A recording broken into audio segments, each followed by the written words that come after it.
আসসালামু আলাইকুম। আমি আবু রায়হান তামিম। আমার স্কুলের নাম গান্ধারী রতনকান্দি ইউনিয়ন আলী আহমেদ উচ্চ বিদ্যালয়। আমার প্রজেক্টের নাম হলো পরিবেশ বান্ধব নগরায়ন। বর্তমানে বাংলাদেশের একটি বড় সমস্যা হলো পানি দূষণ। পানি দূষণটা যখন আমাদের কলকারখানাদের থেকে যখন অপরিশোধিত পানিটা যখন নিষ্কাশিত হয়, তখন সেটা পরিবেশের বিভিন্ন রকম উপাদানের সাথে মিশে যায়, যেমন নদ নদী খাল বিল। বাংলাদেশ কৃষি প্রধান দেশ, মৎস্য সম্পদ একটি বড় সম্পদ বাংলাদেশের, যা বৈদেশিক অর্থ উপার্জনে খুব গুরুত্বপূর্ণ ভূমিকা পালন করে। তো এখান থেকে যে অপরিশোধিত পানিটাতে নিষ্কাশিত হয়, সেটা আমাদের নদী নালাতে মিশে মৎস্য সম্পদের একটি বড় ক্ষতি করে। তো এখানে আছে আমাদের প্রেসার পাম্প, মানে পাম্প।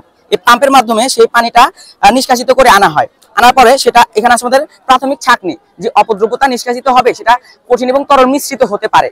তো সেই কঠিন তরল সেটা আমরা এখানে প্রাথমিকভাবে ছেঁকে নেব। সেটা অ্যাসিড হতে পারে, ক্ষারও হতে পারে। তো এখানে আমরা অ্যাসিড এবং ক্ষার শনাক্ত করব। এখানে আমরা পিএইচ মিটার ব্যবহার করতে পারি, ইউনিভার্সাল ইন্ডিকেটর ব্যবহার করতে পারি। তারপর সেটা আমরা অ্যাসিড এবং ক্ষার আমরা প্রশমন করে নেব। অ্যাসিড হলে ক্ষার দিয়ে, ক্ষার হলে অ্যাসিড দিয়ে আমরা প্রশমন করে নেব। তারপরে একটি নিরপেক্ষ পদার্থটা বের হবে, সেটা আমরা এখানে তেল এবং চর্বি অপসারণ করব। আমরা জানি একটি চুল প্রায় 10 গ্রাম চর্বি অপসারণ করতে পারে।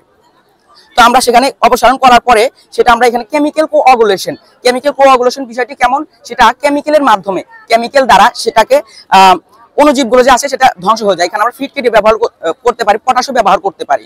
যেহেতু আমাদের এখানে গরম পদার্থটা বের হয়েছে, তারপর এখানে প্রশমন বিক্রিয়া হয়েছে, অতিরিক্ত একটি তাপ উৎপাদন হয়েছে। এখানে আছে আমাদের শীতাতাপ নিয়ন্ত্রিত যন্ত্র। এই শীতাতাপ নিয়ন্ত্রিত যন্ত্রের কারণে যে আমাদের গরম পদার্থটা বের হলো সেটা শীতল হয়ে যাবে। তারপরে এখানে আছে আমাদের প্রেসার ফিল্টার। অতিরিক্ত চাপের ফলে যে অণুজীবগুলো আছে সেগুলো নিজে তলানি হিসেবে জমা হবে। যদিও অতিরিক্ত অনেকগুলো মানে যে প্রসেসের মাধ্যমে সেটা ওখানে গেল, যদিও কোনো যদি অণুজীব থেকে থাকে সেটা তলানি হিসেবে জমা হবে। আর যে পরিশোধিত পানি যে থাকবে সেটা সারা সব শহরে আমরা সেটা সাপ্লাই দিতে পারবো। বর্তমানে বাংলাদেশের একটি বড় সমস্যা হলো রোড অ্যাক্সিডেন্টের কারণে বিভিন্ন রকম ক্ষতি হতে পারে। যেমন আমরা জানি একটি দুর্ঘটনা সারা জীবনের কান্না। তো এখানে আমরা এটা শুধু একটি উদাহরণ হিসাবে রেখেছি। তো বাংলাদেশে এরকম অনেক ঝুঁকিপূর্ণ মোড় আছে, যে মোড়ের কারণে তারা বুঝতে পারে না যে অপর দিক থেকে গাড়ি আছে। যেমন এখানে আমাদের চলবে শুধু লোকাল গাড়িগুলো চলবে না, এখানে প্রাইভেট গাড়িগুলো চলবে। এখানে হচ্ছে স্ট্রিট ব্রেকারের উপরে যখন এখানে সুইচ আছে নিচে, এখানে আমরা ব্যাটারি সেট করব। যখন এখানে সামনের চাকা যখন উঠবে তখন এখানে সিগন্যাল দেবে, আবার যখন পিছনের চাকা উঠবে সিগন্যালটা বন্ধ হয়ে যাবে। অনুরূপভাবে এই দিক দিয়েও যখন উঠবে এদিকে সিগন্যাল দেবে, এদিক দিয়ে যখন নামবে তখন আবার সিগন্যালটা বন্ধ হয়ে যাবে।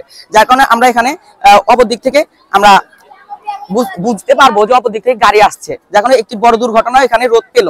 আর আমরা এটাও রোধ করতে পারি শব্দ দূষণের কারণে বাংলাদেশের একটি বড় ক্ষতি হচ্ছে। যেমন হাসপাতালের আশেপাশে যদি কোনো গাড়ি যদি জোরে হর্ন দেয়, এমন রোগী আছেন যারা অতিরিক্ত শব্দের কারণে তাদের মৃত্যু পর্যন্ত ঘটতে পারে।